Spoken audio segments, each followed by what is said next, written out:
Sa pagpapatuloy ng negosasyon ni Kuminga at ng Golden State Warriors, so far wala pa rin pong resulta ang kanilang diskusyon. Sa pinakalitas na impormasyon ay aabot pa nga ito sa buwan ng Agosto itong patungkol sa status ni Kuminga.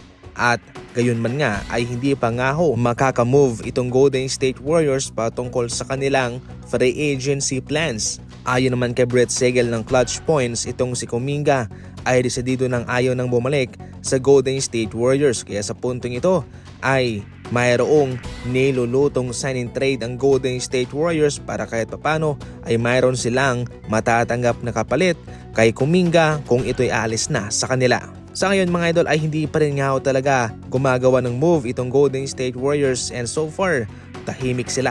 Sa kabila ng mga samot-saring mga trade rumors at mga free agent rumors patungkol sa kanila ay nagiging sarado ang kanilang pintuan sa pagkuha dahil kay Kuminga. Isa lang ang ating masisigurado na kung sakaling makakaalis na itong si Kuminga ay doon pa lamang magsisimula ang Golden State Warriors sa pagkuha ng mga free agent. Samantala sa pagkuha ng Los Angeles Lakers kay Marcus Smart, marami na sa ngayon ang gustong makita itong si Reeves galing sa bangko, gawin down bilang 6-man player.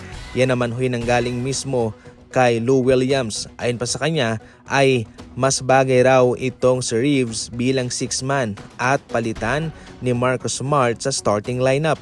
Ayon pa kay Marcus Smart, mabibigyan daw ng point of attack ni Smart ang Los Angeles Lakers considering na mas magaling siyang dumepensa kumpara kay Reeves. Para kay Reeves naman, hindi ito demotion, hindi ito patungkol sa pinalitan siya.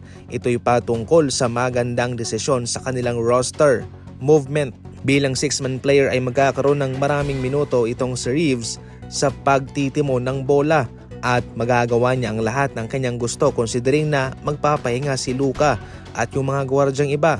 Magaling siya at kaya tsak na magpapatuloy ang kanilang magandang rhythm at offense execution kung siya'y mapapabangko. Para sa inyo, ano ang komento ninyo patungkol dyan? Napapalitan ni Marcus Smart itong si Reeves sa kanilang starting lineup? I-comment lang.